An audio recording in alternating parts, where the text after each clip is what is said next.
சுகுணா திவாகர், என்ன நடக்குது திமுக காங்கிரஸ்ல? நீடிக்குமா இல்லை முடிஞ்சிருமா? இல்லை, இப்போ இவர் நந்தகுமார் சார் சொன்னார் தேமுதிகவுக்கு 7+1 கொடுத்துட்டாங்களா? இல்லை கொடுத்துட்டாங்களா? இல்லை தெரியல. நான் ஃபாலோ பண்ண சொல்றாருன்னு ரொம்ப உறுதியாக சொன்னார். தேமுதிகவுக்கு வந்த செய்திகள் தான் இது. யாரும் அது வேற இல்லை சார், மறுக்கல. அதனால நாங்கள் கொடுத்துட்டாங்க நாங்கள் நினைச்சிட்டு இருக்கோம். மறுக்கல சார், கன்ஃபார்மா நியூஸ் வரும் சார். மறுத்துருந்தாங்கன்னா பரவாயில்லையே. இல்லை, இது வர்றதெல்லாம் பொய் செய்தி. சரி சரி, நாங்கள் அவங்களுக்கு ராஜ்யசபா சீட்டு கொடுக்கல, 7 சீட்டு கொடுக்கல. எதுக்காக கேட்குறேன்னா, இல்லை எதையுமே காங்கிரஸ் 36 சீட்டு கேட்குதுங்கிறதையும் காங்கிரஸ் வந்து யாரும் மறுக்கல. தேமுதிகவுக்கு 82%, இது தாவேக்காவுக்கு 82% ஓட்டு வரும்னு பல பேர் சொல்றாங்க. அதையும் தாவே கலந்து 82 அழகு சொல்றாங்களா, 20% 82. நீங்க யார வேணாலும் கேட்டு பாருங்க. நீங்க வந்து 40, 60, 80 ஆயிடுச்சு. 125% வரைக்கும் வரும். என்னன்னா இல்லை, ஏன் அதுக்கு சொன்னேன் நந்தகுமார் சார் சொன்னா, அவர் உறுதியாக பல விஷயங்கள் சொன்னார். திருமாவளவனுடைய பேட்டியை 2 பேரும் 2 விதமாக இன்டர்பிரட் பண்ணாங்க. திருமாவளவனுடைய பேட்டியை நானுமே பார்த்தேன்.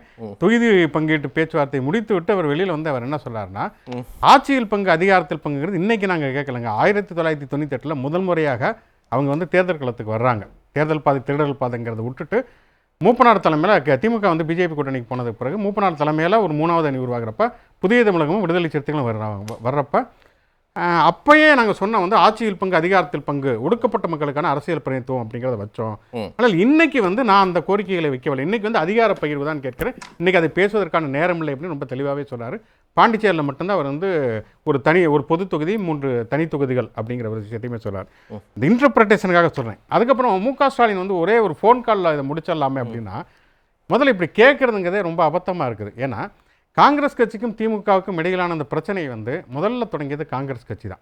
மாணிக்கம் தாகூரும் பிரவீன் சக்கரவர்த்தி தான் தொடர்ச்சியாக பேசுறாங்க. காங்கிரஸ் தான் ஃபோன் பண்ணியிருக்கணும். இல்லை, நான் என்ன சொல்ல வரேன்னா, காங்கிரஸ் கட்சி வந்து மாணிக்கம் தாகூர் கிட்டத்தட்ட ஒரு நாளைக்கு 3 தடவை ட்வீட் போட்டாரு, தொடர்ச்சியாக பேசினாரு. பிரவீன் சக்கரவர்த்தி அவர் யாருன்னே தெரியாது, மக்கள் பிரதிநிதி கூட கிடையாது. அவர் தொடர்ச்சியாக சீண்டிக்கிட்டே இருந்தார். அப்புறம் தாவேகா தலைவர் விஜயை போய் பார்த்தாரு. ஒரு கட்டத்தில் வந்து என்னன்னா வந்து திமுகவை நேரடியாக குற்றம் சாட்டக்கூடிய அளவுக்கு திமுக ஒரு ஊழல் கட்சி, திமுக வந்து பார்லிமெண்ட்ல குரல் கொடுக்கல அப்படிங்கிற அளவுக்கு வந்து மாணிக்கம் தாகூர் தொடர்ச்சியாக சொல்லிட்டு இருந்தார். அதற்கு பிறகு லேட்டாக தான் வந்து தளபதியிடம் வந்து ராஜகண்ணப்பட்ட வந்து ரியாக்ஷன் வந்தது. நியாயப்படி பார்த்தா மாணிக்கம் தாகூர் பிரவீன் சக்கரவர்த்தி மேலே நடவடிக்கை வந்து எடுக்க வேண்டியவர் ராகுல் காந்தி. அவர் இது வரைக்கும் எந்த விதமான நடவடிக்கையும் எடுக்கல. அப்படிங்கிறப்ப ஸ்டாலின் இதுக்கு உடனே ஃபோன் பண்ணி அவர்கிட்ட பேசணும் அப்படிங்கிற ஒன்று. அப்படி பார்த்தா தளபதி மேலேயும் ராஜகண்ணப்பன் மேலேயும் திமுக அதுதான் சார், அது ரியாக்ஷன் தானே. ஆக்ஷன் ஒன்று இருக்கு, ரியாக்ஷன் ஒன்று இருக்கலாம். முதல்ல ஆக்ஷன் கேட்டிருந்தாங்க. இல்லை, அது இது கொண்டு மட்டும் திருச்சி சிவா அவர்கள் வந்து காமராஜரை பற்றி பேசும்போதே காங்கிரஸ்ல இருக்கவங்க பூரா ஐயா ஸ்டாலின் அவர்கள் இதை கண்டிக்கணும்னு பேசியிருந்தாங்க. அப்ப யாருமே திருச்சி சிவா தப்பாலாம் பேசுறாங்க. அது வேற விஷயம், இது வேற விஷயம். அது வேற ஆரம்பிச்ச புள்ளி அங்கன்ற வேற அதெல்லாம் அது ஆரம்பிச்ச புள்ளி எல்லாம் அது கிடையாது. அது வேற ஒரு விவாதம். பிரச்சனைங்கிறது மாணிக்கம் தாகூர் முதல்ல பேசுனதுல இருந்து தான் இங்கே பிரச்சனைகள் அப்படிங்கிறது ஆரம்பிச்சது. அப்படி நீங்கள் பார்த்தீங்கன்னா இன்னைக்கு வந்து என்னன்னா, இப்போ இன்று இரவோ அல்லது நாளையோ கூட தெரிந்துவிடும். காங்கிரஸ் 36 சீட்டு கேட்குறாங்க, உங்க 28 சீட்டு கொடுக்குறாங்கன்னா இது அக்கல்மேட் ஆவாங்களா இல்லையா அப்படிங்கிறது நமக்கு தெரிஞ்சிடும். இப்போ என்னை பொறுத்தவரைக்கும் நான் நினைக்கிறேன், காங்கிரஸ் கட்சியை பொறுத்த வரைக்கும் கண்டிப்பாக அந்த கூட்டணியில் தான் தொடரும் அப்படின்னு நான் நினைக்கிறேன். ஏன் அப்படின்னா, இப்போ காங்கிரஸ் வந்து இந்த கூட்டணியை விட்டு வெளியில் போனால் அதுக்கு இருக்கிற ஒரே ஆப்ஷன் தாவேக்கா மட்டும்தான். ஏடிஎம்கே போக முடியாது. ஏடிஎம்கே பிஜேபி அலையன்ஸ்ங்கிறது ஒன்று உருவாயிருச்சு. இன்னொன்று வந்து இப்போ நீங்கள் வந்து ஸ்டாலின் வந்து ஃபோன் கால் பேசணும், காங்கிரஸை மரியாதையாக நடத்தணும் அப்படின்னா, நீங்கள் வந்து இப்போ ஏடிஎம்கே அலையன்ஸை பார்த்துங்க. ஏடிஎம்கே அலையன்ஸ் வந்து பொதுவாக வந்து ஒரு கூட்டணி பேச்சுவார்த்தை, திமுகவுடைய கூட்டணி பேச்சுவார்த்தை அன்னாரிவாளையத்தில் நடக்கும். ஏடிஎம்கே கூட்டணி பேச்சுவார்த்தைங்கிறது ராயப்பேட்டில் இருக்கக்கூடிய ஏடிஎம்கே ஆஃபீஸில் நடக்கும். ஜெயலலிதா காலகட்டத்தில் போயஸ் காலனில் கூட நடந்திருக்கு. இப்போ மதுரையில் போகிற போக்கில் மோடி அங்கே வந்திருக்காங்க, வாங்க முக்கு கடையில் டீ சாப்பிட வாங்குங்கிற மாதிரி எடப்பாடி பழனிசாமி கூப்பிட்டு 10ஓடு 11 உட்கார வச்சு ஒரு பேச்சுவார்த்தை நடத்துகிறாங்க. அமித்ஷா வீட்டுக்கு எடப்பாடி பழனிசாமி போகிறார். அப்படி ஸ்டாலின் வந்து திமுகவை நடத்துவதற்கு அவர் அனுமதிக்க மாட்டார். அதிமுக பிஜேபி டீல் பண்ணுற மாதிரி திமுகவை காங்கிரஸ் டீல் பண்ணுறதுக்கு அவர் வந்து அனுமதிக்க மாட்டார். அப்போ காங்கிரஸ் வந்து இன்னைக்கு வந்து வெளியே போய் தாவேக்காவோட ஒரு கூட்டணி சேருது அப்படின்னு வச்சுக்கிட்டோம்னா, இப்போ நந்தகுமார் சார் சொன்னார் இல்லையா, ஒரு கட்சி வந்து வளருதுன்னா 234 தொகுதியில் நின்றுட்டா அந்த கட்சி வளர்ச்சி ஆனது அர்த்தம் இல்லை. தமிழ்நாட்டில் வந்து நீங்கள் வந்து 234 தொகுதியிலையும் நாம் தமிழர் கட்சி நிற்கிது. அவங்களாவது வளர்ந்துருக்காங்க ஒரு 8%. 234 தொகுதியிலையும் பிஎஸ்பி கூட நிற்கிது, பகுஜன் சமாஜ்வாடி கூட கட்சி கூட நிற்கிது. ஒரு கட்சி வந்து 234 தொகுதியில் நின்றுட்டா அது வந்து வளர்வதாக அர்த்தம் கிடையாது. இப்போ நீங்கள் பார்த்தீங்கன்னா அப்படி பார்த்தா பிஎஸ்பியும் காங்கிரஸும் ஒன்றா தமிழ்நாட்டில் இல்லை கிடையாது. காங்கிரஸுக்கு ஒரு ஓட் பேங்க் இருக்குல்ல. ஆனால் காங்கிரஸ் கட்சி வளர்ந்துருச்சுன்னு சொல்லக்கூடிய ஒரு அபிரிதமான ஒரு மதிப்பீடு இருக்குல்ல. 2 விஷயம் சொல்கிறாங்க. திமுக எங்களை அவமரியாதை செய்கிறது, காங்கிரஸ் கட்சி எங்களை அங்கீகரிக்கிறது, அது ஒரு பாயிண்ட். இன்னொன்று, காங்கிரஸ் கட்சியே என்னைக்கு தான் நாங்கள் மீட்டுருவாக்கம் செய்கிறது, 67 போனது, திருப்பி எப்போ தான் நாங்கள் மீட்டுருவாக்கம் செய்ய முடியும்? அப்போ இது 2க்குமான ஒரு விடையாக இந்த தேர்தல் களம் இருக்குது அப்படின்னு அவங்க நினைக்கிறாங்க. அப்படி தான் இருக்குதா? அதுதான் மீட்டுருவாக்கம் செய்யாமல் ஒரு கட்சியை வளர்க்க வேண்டும். மீட்டுருவாக்கம் பண்ணணும்னா நீங்கள் முதல்ல கட்சியில் இருக்கக்கூடிய உறுப்பினர்களை சேர்க்கணும். ஒரு பெரிய மாநாடு போடணும், உங்கள் கட்சியினுடைய ஸ்ட்ரென்த் என்ன அப்படின்னு காட்டணும், பொது பிரச்சனை தொடர்ச்சியாக போராடி தொடர்ச்சியாக மக்கள் பக்கம் நிற்கணும். இதுதான் ஒரு கட்சியை வளர்த்தெடுப்பதற்கான ஒரு விஷயம். 2014 வந்து நாடாளுமன்ற தேர்தலில் காங்கிரஸ் கட்சி 4% ஓட்டு வாங்குது. தமிழ்நாடு முழுக்க 17 லட்சம் வாக்குகள் வாங்குது. இதில் பார்த்தீங்கன்னா கன்னியாகுமரியும் சிவகங்கையில் மட்டும்தான் காங்கிரஸ் கட்சி அபரிதமான வாக்குகள் வாங்குது. கிட்டத்தட்ட 2.5 லட்சம் வாக்குகள் விஜய் வசந்த் வாங்குறாரு. கார்த்தி சிதம்பரம் சிவகங்கையில் 1 லட்சம் வசந்தகுமார் வாங்குறாரு. இவர் வந்து கார்த்தி சிதம்பரம் வந்து சிவகங்கையில் வாங்குறாரு. மற்ற எல்லா இடத்துலையும் பார்த்தீங்கன்னா 1 லட்சத்துக்கும் குறைவான வாக்குகள்.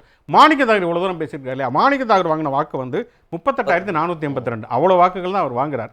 இந்த தேர்தலில் அதாவது இவர்கிட்ட விஜயகாந்த் பையன்ட்ட அவர் வந்து வெற்றி பெற்ற அந்த தேர்தலில் பார்த்தீங்கன்னா 3,85,286 வாக்குகள் வாங்குறாருன்னா அது திமுக கூட்டணியில் இணைந்தவர் வாக்குகள் வாங்குறார். நீங்கள் 2014 விட 2026 காங்கிரஸ் கட்சி வளர்ந்துருக்குன்னா அதுக்கு என்ன ஆதாரம் இருக்குது, என்ன தடை இருக்குது? ஏதாவது பெரிய மாநாடு போடுறீங்க. இப்போ சீமான் கூட ஒரு மாநாடு போடுகிறார். திருச்சி விரகனூரில் வந்து விடுதலை சிறுத்தைகள் கட்சி ஒரு மிகப்பெரிய மாநாடு போட்டாங்க. அப்படி ஏதாவது பெரிய மாநாடு போட்டு உங்களுடைய மாசம் நீங்கள் நிரூபிச்சிருக்கிறீங்களா? மக்கள் போராட்டம் இப்போ கேஎஸ் அழகிரி சொன்னார் இல்லையா, கேஎஸ் அழகிரி ஒரு 4 பேரோட சேர்ந்து ரயில் மறியல் போராட்டம் போனாருங்கிறதெல்லாம் நமக்கு தெரியும். அப்போ நீங்கள் வந்து யாரோ ஒருத்தங்க சீட்டு தருவாங்க, நாங்கள் 214 தொகுதியில் நின்று நாங்கள் வந்து எங்கள் கட்சியை வளர்த்துக்குவோம். அது திமுகவாக இருக்கட்டும் அல்லது தவேகாவாக இருக்கட்டும், அது வந்து ஒரு கட்சியினுடைய வளர்ச்சி கிடையாது. வளர்ச்சிங்கிறது நீங்கள் வந்து கட்சியை வந்து இன்டர்னலாக வளர்த்தெடுப்பது அப்படிங்கிறது. ஏன் தவேகாவோட காங்கிரஸ் போகுதுங்கிறது அவங்களுக்கு பெரிய இழப்பு அப்படின்னா, ஒன்று வந்து இப்போ வந்து விஜய் வந்து தன்னுடைய மாநாட்டிலே அறிவிச்சார் ஆட்சியிலும் பங்கு அதிகாரத்திலும் பங்கு அப்படின்னு அறிவிச்சிட்டார். இதுவரைக்கும் யாருமே ஒரு சின்ன லெட்டர் பேடு கட்சி கூட இது வரைக்கும் போகல. நமக்கு தெரிஞ்சு முஸ்தபா பாபா அப்படி, அப்புறம் பன்ருட்டி ராமச்சந்திரன் ஒரு கட்சியை ஆரம்பிச்சிருக்காரு. அவர் கூட போட்டியிடுவாரா இல்லையான்னு தெரியல. ஒரு சாதாரண சின்ன கட்சி, நீங்கள் புதிய தமிழக கட்சியை கூட எடுத்துங்க, இன்னைக்கு வரைக்கும் அவங்க முடிவு எடுக்கல. அவங்க கூட அங்கே போகல. இஸ்லாமிய அமைப்புகள் போகல, தலித் அமைப்புகள் போகல, சின்ன சின்ன சாதி அமைப்புகள் எந்த அமைப்புகளுமே அங்கே போகல. அப்படி யாருமே போகாத ஒரு இடத்துக்கு காங்கிரஸ் கட்சி போய் அது மட்டும் வளர்ந்துரும் அப்படிங்கிறதுல என்ன விதமான ஒரு அதுக்கு என்ன விதமான ஆதாரம் இருக்கிறது அப்படிங்கிறது ஒரு விஷயம். இல்லை, அது எங்கேருந்து வருதுன்னா, எங்களை நீங்கள் மதிக்க மாட்டேங்கிறீங்க, மரியாதை கொடுக்க மாட்டீங்க, அவங்க அங்கீகரிக்கிறாங்க, காங்கிரஸையும் ராகுல் காந்தியும் அங்கீகரிக்கிறாங்க அப்படிங்கிற ஒரு விஷயத்த சொல்கிறாங்களே, அப்படித்தான் திமுக நடக்குதா காங்கிரஸ்? இல்லை, காங்கிரஸ் கட்சியை திமுக என்ன மதிக்கல. இப்போ 2014 நாடாளுமன்றத்தில் எடுத்தீங்கன்னா காங்கிரஸ் கட்சியே சொல்றதுக்கு முன்னாடி ராகுல் காந்தி தான் பிரதமர் வேட்பாளர்னு சொன்னவர் ஸ்டாலின் 2019. அடுத்து இப்போ வரக்கூடிய 2024 தேர்தலில் இந்தியா கூட்டணி அப்படிங்கிறது ஒன்று உருவாகிறதுக்கு காரணமாக இருந்து தொடர்ச்சியாக பிஜேபி எதிர்ப்பு கட்சிகளை ஒருங்கிணைச்சு தொடர்ச்சியாக கொண்டு போகிறது ஸ்டாலின் தான் போறாரு. ராகுல் காந்தி நாடாளுமன்றத்தில் எதிரொலிக்கக்கூடிய எந்த ஒரு பிரச்சனை பற்றியாவது விஜய் பேசியிருக்காரா? நீங்கள் வந்து எஃப்ஸ்டீன் ஃபைலாக இருக்கட்டும், இந்தியா அமெரிக்க வர்த்தக ஒப்பந்தமாக இருக்கட்டும், ராணுவ அதிகாரியுடைய புத்தகத்தை வைத்துக்கொண்டு ராகுல் காந்தி பேசிய பேச்சுக்களாக இருக்கட்டும், இதை பற்றி ஏதாவது ஒரு விஷயத்தை வந்து விஜய் பேசியிருக்காருன்னு சொல்லுங்க பார்ப்போம். இப்போ ஐடியாலஜிக்கலாகவே காங்கிரஸ் பேசக்கூடிய எந்த ஒரு விஷயத்தையும் பிரதிபலிக்காத, ரெஃப்ளெக்ட் பண்ணாத விஜயை நம்பி அவங்க எப்படி போவாங்க? மாணிக்கம் தாகூர் சஸ்பெண்ட் ஆகிறாரு நாடாளுமன்றத்தில். ஸ்டாலின் ட்வீட் போறாரு, மாணிக்கம் தாகூர் போல காங்கிரஸ் எம்பிக்கள் வந்து சஸ்பெண்ட் செய்யப்பட்டது தவறு, கண்டிக்கத்தக்கதுன்னு. விஜய் அதை பற்றி ஒன்றுமே பேசலை. அப்புறம் எப்படி அவங்க நம்பி போவாங்க? அப்படி நம்பி போனாங்கன்னா அவங்களுடைய எதிர்காலம் என்ன ஆகும்? ஒன்று வந்து வெறுமனே சீட்டு கொடுக்குறாங்க அப்படின்னு போகிறதுனால மட்டுமே ஒரு கட்சி, ஏன்னா இப்போ திமுக ஒரு புருவன் அலையன்ஸ் வந்து வச்சிருக்கிறாங்க இத்தனை பர்சன்டேஜ்ங்கிறது. தாவேகாவை பொறுத்த வரைக்கும் நமக்கு ஒண்ணுமே தெரியாது எத்தனை பர்சன்டேஜ். 1.5 கோடி இளைஞர்கள் எங்களை நோக்கி அதுதான் சொல்றேன். 80% ஓட்டு வாங்கி தமிழ்நாடு, கேரளா, மேற்கு வங்க 3 தேர்தலையும் ஜெயிச்சு முதலமைச்சராகி புதுச்சேரியில் துணைநிலை ஆளுநராக கூட விஜய் ஆவார். இதெல்லாம் ஆனாதான் நமக்கு தெரியும். நமக்கு இன்னைக்கு வரைக்கும் எல்லாமே பேப்பர்ல இருக்கு, எல்லாமே ஒரு கெஸ் தான். இப்போ நான் ஒரு 8% சொல்லுவேன், நீங்க ஒரு 15% சொல்லுவீங்க, அவர் 22 சொல்லுவார், 80 சொல்லுவார், எதுவுமே நமக்கு வந்து உறுதியாக தெரியாது. ரெண்டாவது ஒரு விஷயம், நீங்க அடுத்த 3 ஆண்டுகள் நாடாளுமன்ற தேர்தல் வரப்போகிறது அப்படிங்கிறப்ப தொடர்ச்சியாக பிஜேபிக்கு எதிரான செயல்பாடுகளை முன்னெடுத்தால் மட்டும்தான் காங்கிரஸ் கட்சி வந்து வெற்றி பெற முடியும். இங்கே நீங்கள் வந்து இந்தியாவிலே வந்து தென் மாநிலங்களில் மட்டும்தான் காங்கிரஸ் ஓரளவுக்கு ஒரு வலுவான வாக்குகளை வாங்குகிறது. தமிழ்நாடு, கேரளா, கர்நாடகா இங்கே தான் தெலுங்கானா வாங்கிட்டு இருக்கிறாங்க. தமிழ்நாட்டில் திமுக கூட்டணியில் இருக்கிற காரணத்தில் தான் அவங்க தொடர்ச்சியான வாக்குகளை வாங்கிட்டு இருக்காங்க.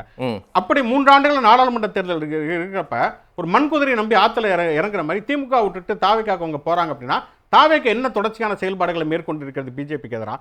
அதை நம்பி இப்போ போகிறது மூலமாக காங்கிரஸ் கட்சி எப்படி தன்னை வளர்த்து கொள்ள முடியும்? அதாவது அந்த முடிவெடுப்பதை தாமதப்படுத்தக்கூடிய தலைவர்களை மக்கள் நம்ப மாட்டாங்க. அது ராகுலா ஸ்டாலினான்னு கேட்டால் அதை விட கூடுதலாக விஜயை தான் சொல்ல முடியும். ஏன்னா ராகுலை பொறுத்த வரைக்கும் என்னென்னா, அவர் எவ்வளோ தூரம் தாமதப்படுத்துவோமோ அவ்வளோ தூரம் தனக்கு ஆதாயம் நினைக்கிறார். அப்படி தான் ஒரு கட்சியினுடைய தலைவர் நினைக்க முடியும். எவ்வளோ தூரம் வந்து தனக்கு கிடைச்சாலும் பரவாயில்ல, நம்ம வந்து எவ்வளோ வேண்டுமானாலும் நம்ம டிமாண்ட் பண்ணுவோம், அதில் முடிஞ்ச அளவுக்கு சாத்தியப்பட்ட அளவுக்கு நமக்கு கிடைச்சா நல்லது அப்படின்னு நினைக்கிறதுல எந்த விதமான தப்பும் கிடையாது. ஸ்டாலினை பொறுத்த வரைக்கும் அவர் எடுத்தோம் கவிழ்த்தோம் முடிவெடுக்க வேண்டாம், கொஞ்சம் நிதானமாக அணுகுவோம் அப்படின்னு நினைக்கிறேன். ஏன்னா 8 ஆண்டுகளாக தொடர்ச்சியாக காங்கிரஸோட நம்ம வந்து கூட்டணியில் இருக்கிறோம், பிஜேபி எதிர்ப்புகளில் உறுதியாக இருக்கிறோம். இந்த தேர்தலோட இந்த கூட்டணிங்கிறது முடிய போகிறதில்ல, தொடர்ச்சியாக இருக்கும் அப்படின்னு நினைக்கிறார். ஆனால் நீங்கள் விஜய் எடுத்துங்க, விஜய் வந்து கூட்டணி மட்டும் இல்லை, எந்த ஒரு பிரச்சனைக்காவது ஏதாவது உடனடியாக ஏதாவது ஒரு முடிவெடுத்திருக்கிறார். ஏதாவது கரூர் சம்பவத்திலிருந்து ஆரம்பித்து எந்த ஒரு பிரச்சனை அவர் தொடர்பானதோ, அவர் கட்சி தொடர்பானதோ, அல்லது சமூகத்தின் பிரச்சனை தொடர்பாகவோ எது குறித்து எந்த முடிவு எடுத்ததில்ல. 15 நாளைக்கு ஒரு தடவை வருவார், பேசுவார், திருப்பி போயிடுவார், திருப்பி ஒரு 15 நாளைக்கு ஒரு தடவை வருவார், பஞ்சு டைலாக் பேசுவார், போயிடுவார், அவ்வளோதான் இருக்கு. ஸ்டாலின் அவருக்கும் ராகுல் காந்திக்கும் நிதானம் இருக்கு, விஜயனுக்கு நிதானம் இல்லைன்றீங்களா?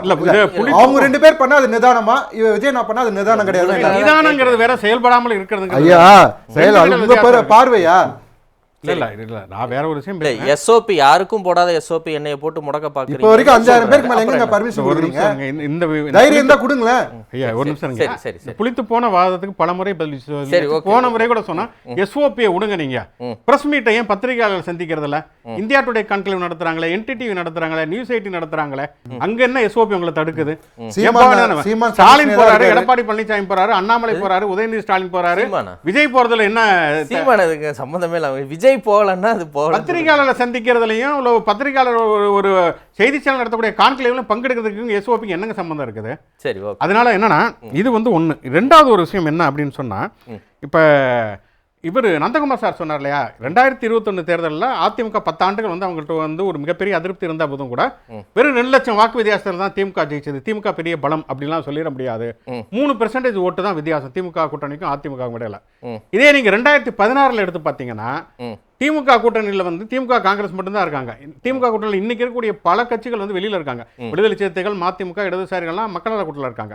அப்ப திமுக கூட்டணிக்கும் அதிமுக கூட்டணிக்கும் இருக்கக்கூடிய வாக்கு வித்தியாசம் வெறுமனே 1.1% மட்டும்தான். அது 1 லட்சத்துக்கும் கம்மியான வாக்குகள் மட்டும்தான் அதிமுக ஜெயிச்சது. அப்ப வந்து திமுக அப்ப பலமா இருந்தது, அதிமுக பலவீனமா இருந்ததுன்னு அர்த்தமா? கிடையாது. ஏன்னா ஒவ்வொரு தேர்தலையும் பொறுத்து தான் நம்ம அந்த சூழலை நம்ம பார்க்க முடியும்.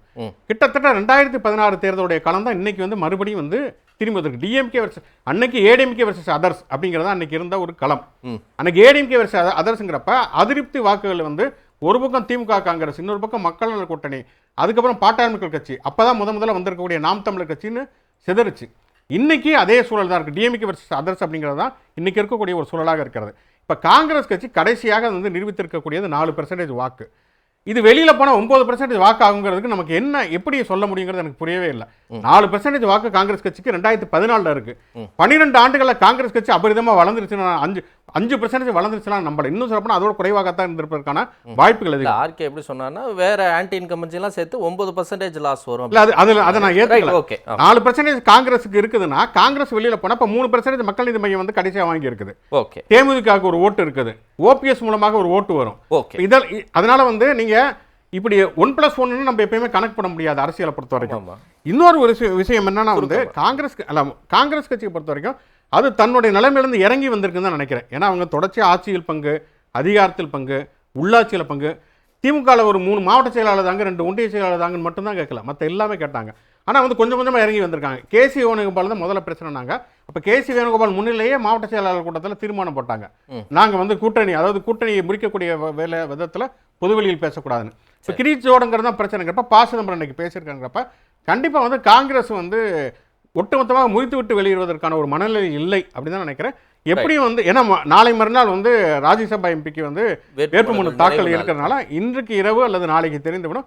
கண்டிப்பாக காங்கிரஸ் கூட்டணி வெளியேறுவதற்கான வாய்ப்புகள் கிடையாது அப்படின்னு தான் நான் நினைக்கிறேன்.